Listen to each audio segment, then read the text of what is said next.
વિદ્યાર્થી મિત્રો, આપણે ગઈ વખતે પ્રકરણ 6 વર્ગ અને વર્ગમૂળ પૂરું કર્યું. હવે એના જેવું જ છે પ્રકરણ 7 ઘન અને ઘનમૂળ. વર્ગ અને વર્ગમૂળની અંદર આપણે ઘણું બધું જોયું. વર્ગમૂળ શોધવાની રીતો 3 આપણે જોઈ. અવિભાજ્ય અવયવીકરણની રીતે, બીજી રીત છે પુનરાવર્તિત બાદબાકીની રીતે, અને ત્રીજી રીત ભાગાકારની રીતે વર્ગમૂળ શોધતા શીખ્યા હતા. હવે ઘનમૂળની અંદર આપણે એ જ નહીં પણ 2 રીતો જુદી શીખવાની છે આપણે. પહેલી છે અવિભાજ્ય અવયવીકરણની રીતે આપણે રીત જોવાની છે, અને બીજી રીત એમાં અનુમાનની રીતે ઘનમૂળ કઈ રીતે શોધાય એ જોવાનું છે. તો વર્ગની અંદર આપણે શું કરતા હતા કે કોઈ એક સંખ્યાનો એકની એક સંખ્યાનો 2 વખત ગુણાકાર, જેને આપણે વર્ગ કહેતા હતા. તો ઘન એટલે કોઈ એક સંખ્યાનો એકની એક સંખ્યાનો 3 વખત ગુણાકાર. દાખલા તરીકે હું તમને અહીંયા બતાવું, પ્રેક્ટિસ વર્ક તમારી હોય તો કાઢજો, એમાંથી મુદ્દા લખવાના છે કે એકની એક સંખ્યાનો 3 વખત ગુણાકાર કરવાથી મળતી સંખ્યા પૂર્ણ ઘન સંખ્યા કહેવાય. દાખલા તરીકે 1 છે તો 1 ગુણ્યા 1 ગુણ્યા 1 એટલે 1 થાય. 2નો 3 વખત ગુણાકાર એટલે 8 થાય. 2 દુ 4 દુ 8. 3નો 3 વખત ગુણાકાર એટલે 27 થાય. એ જ રીતે 4નો 4 વખત ગુણાકાર, 5નો 5 વખત ગુણાકાર, એ રીતે કરતાં કરતાં આખો કોઠો જેમ વર્ગમાં મેં તમને આપ્યો તો એ જ રીતે ઘનની અંદર પણ તમારે એ કોઠો પૂરો કરવાનો છે. તો તમારી ચોપડીની અંદર કાઢો તમે 5 નંબર. આગળ હું બતાવું એ પ્રમાણે કે અહીંયા કોષ્ટક એક આપેલું છે, એ તમારે કરવાનું છે. પણ એના પહેલાં આપણે જોઈએ કે આ જે સંખ્યાઓ જે છે ઘન કરવાની એની, કે હાર્ડી રામાનુજ નામના ગણિતશાસ્ત્રી જે થઈ ગયા, એટલે કે રામાનુજ જે છે એમણે એવી નાનામાં નાની સંખ્યા શોધી કે એ જેનો 2 જુદી જુદી રીતે સંખ્યાના ઘનના સરવાળા તરીકે એને રજૂ કરી શકીએ છીએ. તો અહીંયા 1729 આખું છે, પ્રાસ્તાવિકમાં વાંચી જજો તમે. 1729 એ એવી નાનામાં નાની હાર્ડી રામાનુજ સંખ્યા છે કે જેને 2 જુદી જુદી રીતે ઘનના સરવાળા તરીકે આપણે રજૂ કરી શકીએ છીએ. તો દાખલા તરીકે 1729 છે, એને પહેલી રીત કે 1728 વત્તા 1 કરીએ એટલે 1729 થાય. તો 1728 એ 12નો ઘન થાય છે, અને 1નો એટલે 1નો ઘન, બરાબર. 1નો ઘન એટલે 1 અને 12નો ઘન એટલે 1728. તો આના 2 ભાગ પાડીને આપણે દર્શાવી શકીએ છીએ. તો 1729ને બીજી રીતે જો દર્શાવ્યું હોય તો 1000 વત્તા 729 આપણે લખી શકીએ છીએ. તો એમાં 10નો ઘન વત્તા 9નો ઘન એ રીતે આપણે કરી શકીએ છીએ. આગળ જોઈએ છીએ આપણે આવી જ સંખ્યાઓ, બરાબર. તમને એટલું જ કહેવાનું છે કે કોઈ એક સંખ્યાનો એકની એક વખત 3 વખત ગુણાકાર કરીએ ત્યારે ઘન થાય. હવે અહીંયા તમારે આ કોષ્ટક જે છે એ પૂરો કરવાનું છે કે એક સંખ્યા લખવાની છે. અહીંયા 1 થી તમારે 10 લખેલી છે અહીંયા, પણ તમારે 1 થી 25 સુધીની સંખ્યા લખવાની છે, અને એના ઘન તમારે જાતે કરવાના છે. 1નો ઘન 1, 2નો ઘન 8, 3નો ઘન 27, 4નો ઘન એટલે 5નો ઘન, એ રીતે 125.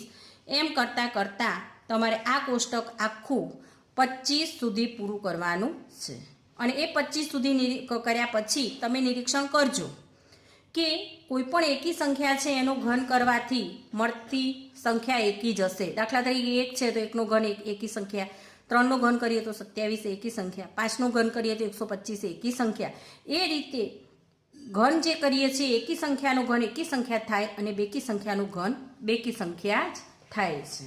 તો આ બધા નિયમો હું તમને એક જ પ્રેક્ટિસ વર્કની અંદર જ છે લખવાના છે તમારે, બરાબર. આ બધા મુદ્દા પ્રેક્ટિસ વર્કના લખવાના છે, વત્તા જે તમને કોષ્ટક 1 થી 30, 25 કે 30નું બનાવો તો વધારે સારું. 25નું તો બનાવવાનું જ છે કમ્પલસરી, એના ઘન સુધીનું તમારે બનાવવાનું છે.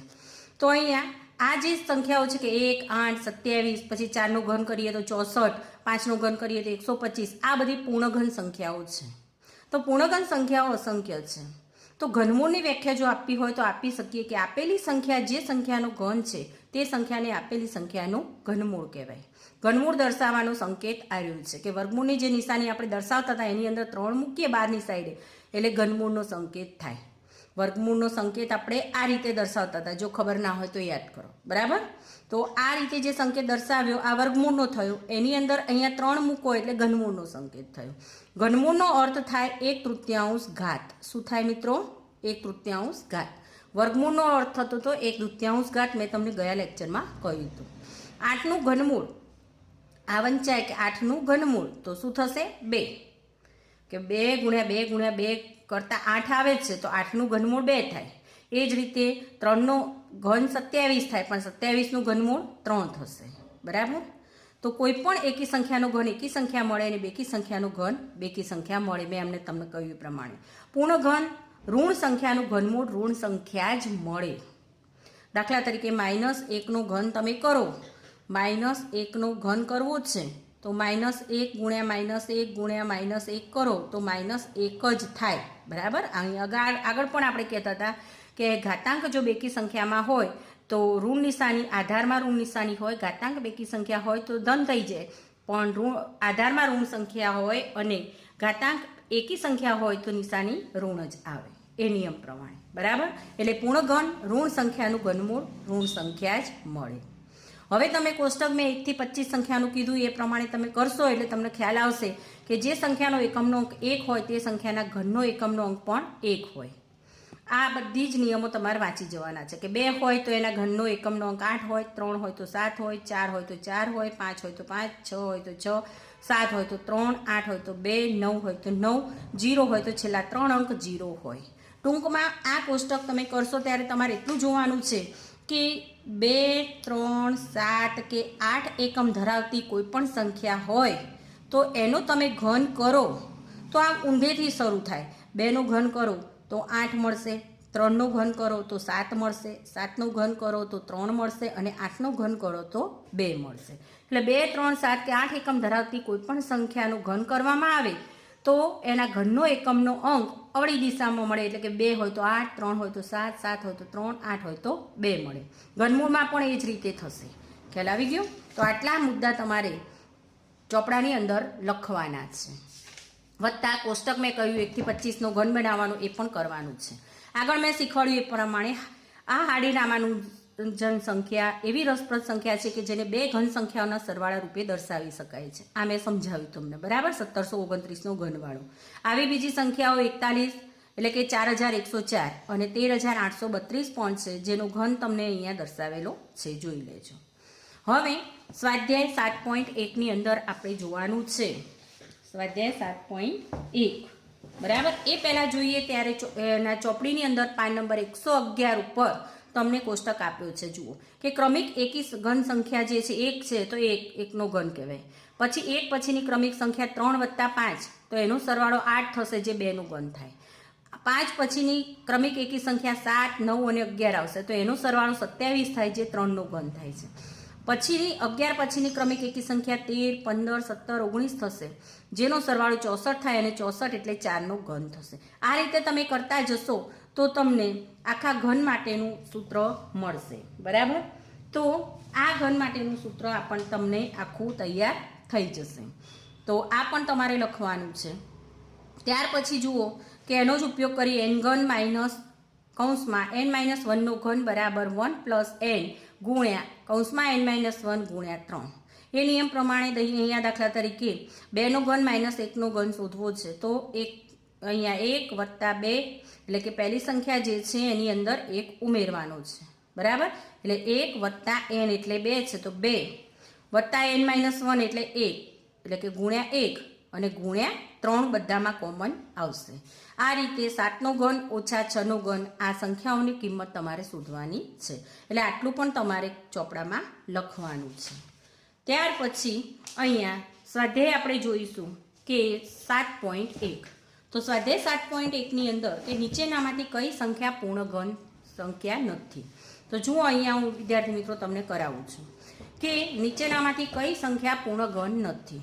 તો અહીંયા પહેલી સંખ્યા 216 આપી છે તો 216ના આપણે અવયવ પાડીએ તો મેં અવિભાજ્ય અવયવ તમને પાડતા ગઈ વખતે બતાવ્યું હતું કે સૌથી પહેલાં સંખ્યાને 2 વડે ભાગવાની. તો 2 વડે ભાગીએ તો 108 દુ 216. ના ખબર પડે તો રફમાં 216 ભાગ્યા 2 કરી જોવાના. જે ભાગફળ આવે નીચે મૂકતા જવાનું, જેના વડે ભાગીએ છીએ એ બાજુમાં મૂકવાનું. 108 દુ 216, 108 ને 2 વડે ભાગીશું તો 54, એટલે કે 54 દુ 108, 54 ને 2 વડે ભાગીએ તો 27 આવશે, 27 ને 2 વડે ન ભગાય તો 3 વડે ભાગીશું તો 9, 9 ને 3 વડે ભાગીએ તો 3, એટલે કે 3 તરી 9 અને 3 એકા 3, બરાબર. તો આ રીતે અહીંયા 1 આવે ત્યાં સુધી આપણે કરવાનું છે. 216, હવે આ અવિભાજ્ય અવયવ 2 ગુણ્યા 2 ગુણ્યા 2 ગુણ્યા 3 ગુણ્યા 3 ગુણ્યા 3 આ લખી દીધું મેં. હવે ઘન છે, ગઈ વખતે વર્ગની અંદર આપણે 2ના જોડકા બનાવતા હતા, હવે આ ઘનમાં 3ના જોડકા બનાવવાના.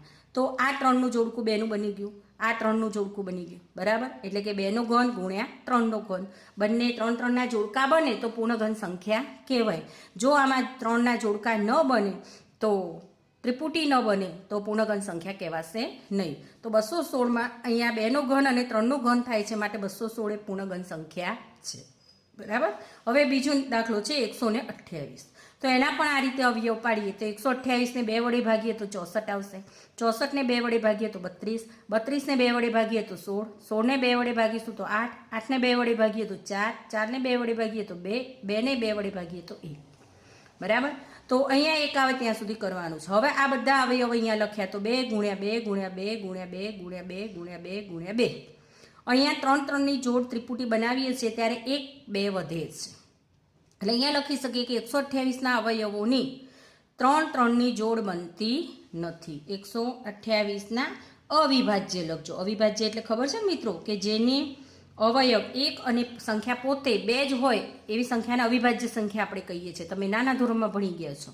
તો 128ના અવિભાજ્ય અવયવોની 3 3ની જોડ બનતી નથી, બરાબર. 3 3ની જોડ બનાવતા એક વખત 2 બાકી રહે છે, આ જે 2 છે એ બાકી રહે છે, એટલે 128 એ પૂર્ણઘન સંખ્યા નથી.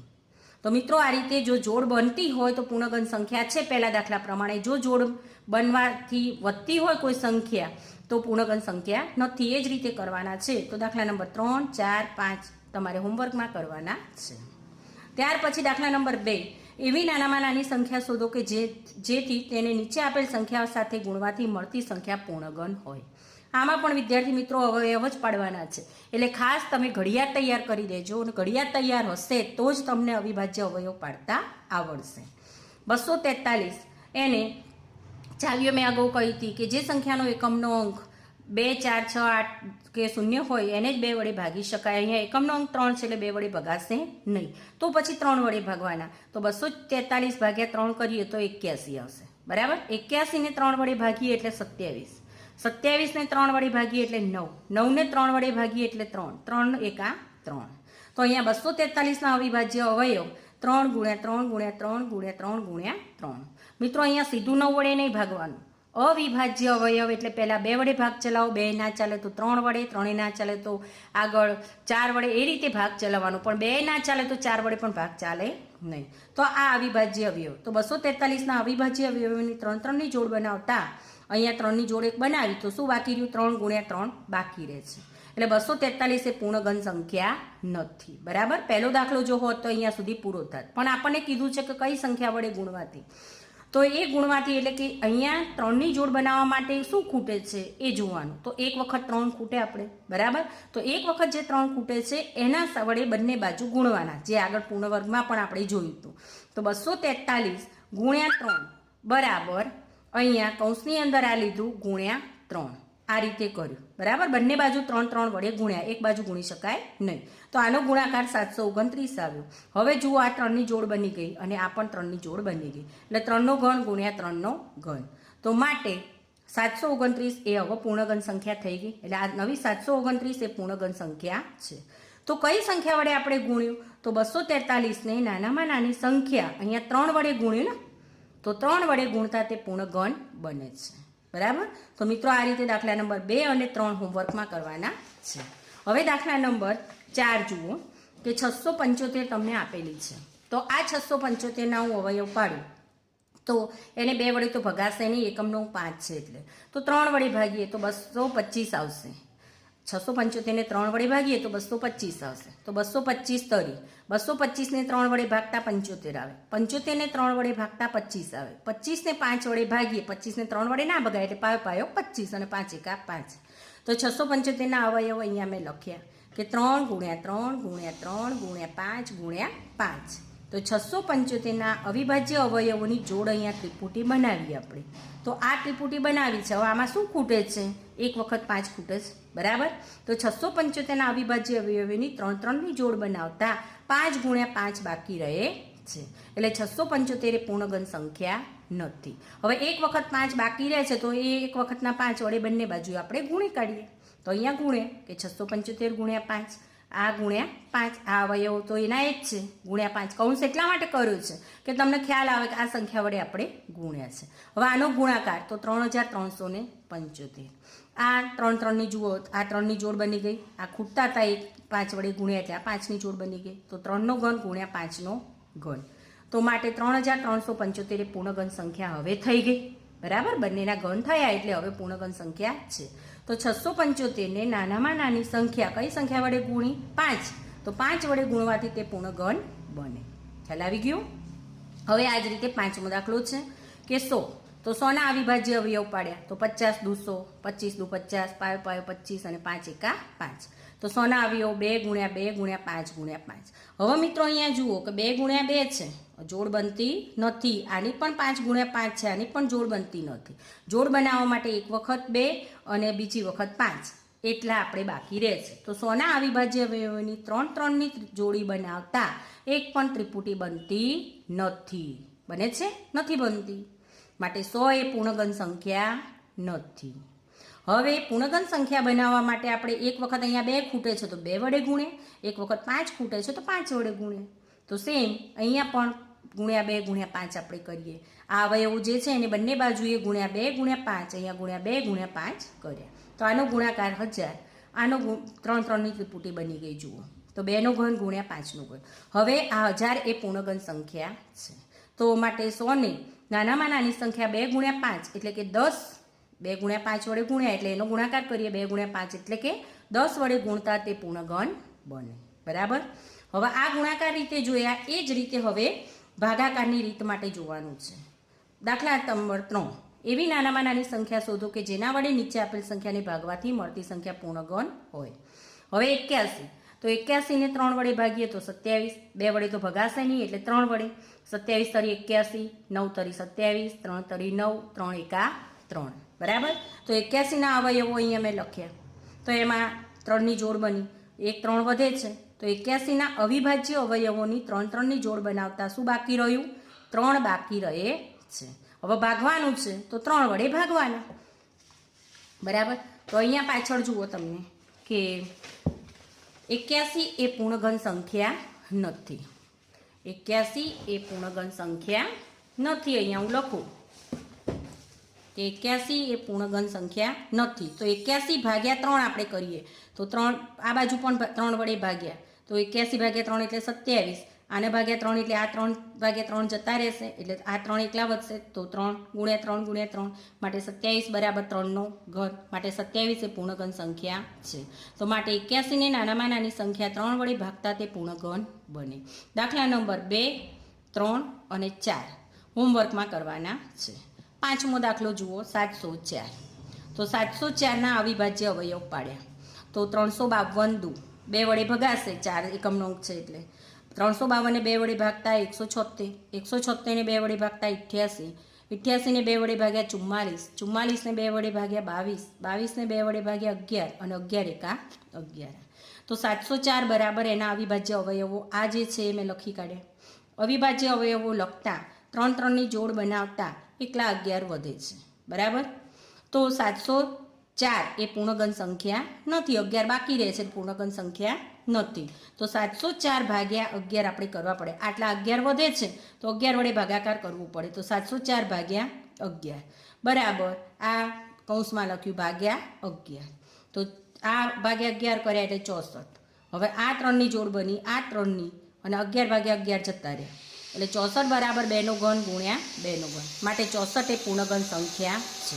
માટે 704ને નાનામાં નાની સંખ્યા 11 વડે ભાગતા તે પૂર્ણઘન બને, બરાબર. હવે દાખલા નંબર 4 વિદ્યાર્થી મિત્રો જુઓ કે પરીક્ષિતે 5 સેન્ટીમીટર, 2 સેન્ટીમીટર, 5 સેન્ટીમીટર માપ લઈ એક પ્લાસ્ટિકનો લંબઘન બનાવ્યો છે. તો આવા કેટલા લંબઘન સાથે રાખવાથી મળતો ઘન એ પૂર્ણઘન હોય? તો પ્લાસ્ટિકના ડબ્બાનું પહેલું ઘનફળ આપણે તો લંબઘન છે એટલે LBH ઘનફળનું સૂત્ર તો 5 ગુણ્યા 2 ગુણ્યા 5 કર્યા તો 5 અને 2ની અહીંયા જોડ બનાવીએ તો 2 વખત 5 છે, 1 વખત 2 છે, એક પણની જોડ બનતી નથી. જોડ બનાવવામાં શું ખૂટે છે? 2 વખત 2 ખૂટે છે અને 1 વખત 5 ખૂટે છે, એટલે એના વડે ગુણવા પડે. તો હવે એના વડે ગુણીએ તો એ લંબઘન જે હતો એમાંથી શું થઈ જશે? સમઘન થશે. બરાબર? તો સમઘનનું ઘનફળ બરાબર 5 ગુણ્યા 2 ગુણ્યા 5, આ જે ખૂટે છે એટલું, એટલે 5 ગુણ્યા 2 ગુણ્યા 5 તો છે જ, અને આપણે આ જોડી બનાવવા માટે 2 વખત 2 ખૂટે છે અને 1 વખત 5 ખૂટે છે, એના વડે આપણે ગુણ્યા. સેન્ટીમીટર ઘન એટલે ઘનફળનો એકમ છે. તો અહીંયા 5 5 જોડે લાવ્યા, 2 2 જોડે લાવ્યા, એટલે 5નો ઘન ગુણ્યા 2નો ઘન સેન્ટીમીટર ઘન. તો પરીક્ષિતને આ લંબઘનમાંથી સમઘન જે બનાવવા છે એ માટે શું ખૂટ્યું? આપણે શું ઉમેર્યું? 2 ગુણ્યા 2 ગુણ્યા 5, તો 2 દુ 4 પંચા 20 બીજા લંબઘનની જરૂર પડે. બરાબર? શું ખૂટ્યું? કે 2 ગુણ્યા 2 ગુણ્યા 5 બરાબર 20, એટલે કે 20 બીજા લંબઘનની જરૂર પડે. તો અહીંયા દાખલા નંબર 4 આપણે પૂરો કર્યો. તો ચેપ્ટર જે છે 7મું એ અહીંયા આપણે પૂરું થયું છે. બરાબર? તો 7.1ની તમારી પાસે રકમ ના હોય તો વિદ્યાર્થી મિત્રો આ રકમ છે એ લખી દેજો. બરાબર? જે દાખલાઓની રકમ ના હોય તો લખી દેજો. હવે તમારે ઘનમૂળની સંખ્યા શોધવાની છે. ઘનમૂળની વ્યાખ્યા પણ મેં આગળ તમને સમજાવી દીધી છે. તો આ રીતે તમને જે મેં 25 સુધીના ઘન કર્યા એ રીતે કરવાના છે તમારે, કે 1નો ઘન બરાબર 1, 2નો ઘન 8, એ રીતે આપણે કર્યું. તો જોડે એક કોઠો પાડી દો તો પણ ચાલશે, અને અલગ લખશો તોય ચાલશે, કે 1નું ઘનમૂળ બરાબર 1, 8નું ઘનમૂળ બરાબર 2, 3નું ઘનમૂળ બરાબર 3, 4નું ઘનમૂળ 4, 5નું ઘનમૂળ 5. આ રીતે 25નું ઘનમૂળ સુધી તમને શોધવાના કીધા છે, તો એ પ્રમાણે તમે કરી દેજો. બરાબર? આ બીજો કોઠો પણ તમારે કરવાનો છે. હવે આગળ જોવાનું છે 7.2. તો 7.2ની અંદર આપણે જોવાનું છે કે અહીંયા નીચે આપેલી દરેક સંખ્યાનું ઘનમૂળ અવિભાજ્ય અવયવીકરણની રીતે શોધવાનું છે. તો અહીંયા 64ના અવયવો, પહેલું 64 છે, 64ના અવયવ પાડ્યા તો 32 દુ 64, 16 દુ 32, 8 દુ 16, 4 દુ 8, 2 દુ 4 અને 2 એકા 2. બરાબર? તો 64 એટલે 2 ગુણ્યા 2 ગુણ્યા 2 ગુણ્યા 2 ગુણ્યા 2 ગુણ્યા 2, અને એના અવયવ લખ્યા. તો 3ની જોડી બની ગઈ. તો 2નો ઘન ગુણ્યા 2નો ઘન. હવે આ ઘન છે એટલે અહીંયા ઘનમૂળની નિશાની લઈ લેવાની, કે 64નું ઘનમૂળ બરાબર 2 ગુણ્યા 2, એટલે કેટલા? અહીંયા ઘન જતો રહેશે, 2 ગુણ્યા 2 એટલે 4, માટે 64નું ઘનમૂળ બરાબર 4. બરાબર? ત્રીજો દાખલો, બીજો દાખલો હોમવર્કમાં કરવાનો છે. ત્રીજો કે 10,648. તો 10,648 જે છે મિત્રો, એમાં અહીંયા 2 વડે આપણે ભાગીએ તો 5,324, ફરી 2 વડે ભાગ્યા તો 2,662, ફરી 2 વડે ભાગ્યા તો 1331. 1331 એ કોનો ઘન છે? તમે 1 થી 25ના ઘન મેં તમને એટલા માટે કરવા આપ્યા તો તમને ખ્યાલ આવે. તો 1331 એ 11નો ઘન છે, તો એને 11 વડે ભાગીશું તો 121, 121ને 11 વડે ભાગીશું તો 11, અને 11 એકા 11. બરાબર? એટલે 10,648ના અવયવો થયા, મેં લખી દીધા. તો 2નો ઘન, આ 3ની જોડું બનાવ્યું, આ 3નું જોડું બનાવ્યું, 2નો ઘન ગુણ્યા 11નો ઘન, એટલે 2 ગુણ્યા 11નો ઘન. હવે અહીંયા જ્યારે ઘનમૂળ લઈએ છીએ, ઘનમૂળની નિશાની જ્યારે કરીએ છીએ ત્યારે અહીંયા ઘન કાઢી નાખવાનું, એટલે 2 ગુણ્યા 11 એકલા લખવાના, 11 દુના 22. તો દાખલા નંબર 2, 4, 5, 6, 7 હોમવર્કમાં તમારે કરવાના છે. 8મો દાખલો આ રીતે છે, જુઓ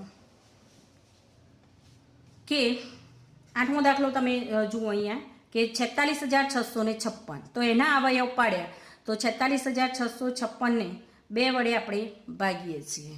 બરાબર?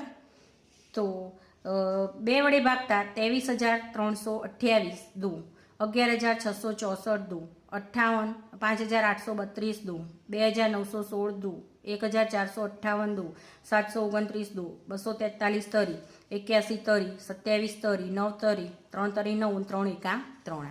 તો એના અવયવ જે છે અહીંયા મેં લખી દીધા છે. બરાબર? 3 3ની જોડી બનાવી તો 2નો ઘન ગુણ્યા 2નો ઘન ગુણ્યા 3નો ઘન ગુણ્યા 3નો ઘન. આ બધા જે અવયવો છે એ અહીંયા લખવાના, જોવાનું એક ખૂટવો ના જોઈએ. હવે ઘનમૂળને અહીંયા નિશાની લીધી તો અહીંયાથી ઘન જતો રહેશે, તો 2 ગુણ્યા 2 ગુણ્યા 3 ગુણ્યા 3, 2 દુ 4 તરી 12 તરી 36. તો 46,656નું ઘનમૂળ કેટલું આવ્યું? 36. આ જ રીતે 10મો દાખલો છે. 9મો દાખલો તમારે હોમવર્કમાં કરવાનું છે. 10મો 91,125. તો એને 2 વડે ભગાશે નહીં, બરાબર, એકમનો અંક 5 છે એટલે. તો 3 વડે ભાગીએ તો 30,375 તરી. 30,375 ને 3 વડે ભાગતા 10,125. આને 3 વડે ભાગતા 3,375. આને 3 વડે ભાગતા 1,125. આને 3 વડે ભાગતા 375. આને 3 વડે ભાગીએ તો 125. હવે 125 એ કોનો ઘન છે? 5નો. તો 25 પંચા 5 25 અને 5 એકા 5. આ બધા જ જે અવયવો છે એ અહીંયા લખ્યા મેં, બરાબર. તો 3નો ઘન થયો, 3નો ઘન, 5નો ઘન. ઘનમૂળની નિશાની લીધી કે ઘનમૂળમાં 91,125 બરાબર 3 × 3 × 5 એટલે 3 તરી 9 પંચા 45. આ ઉપરથી ઘન જતો રહ્યો તો 45 થયા. તો અહીંયા 7.2ની અંદર વિદ્યાર્થી મિત્રો કે જે કંઈ દાખલા બાકી રહ્યા છે અહીંયા દાખલા નંબર પહેલામાં એ તમારે હોમવર્કમાં કરવાના છે, બરાબર. હવે દાખલા નંબર બીજો જે છે એ આપણે કરવાનું છે કે નીચેનું વિધાન ખરું છે કે ખોટું તે કહો, બરાબર.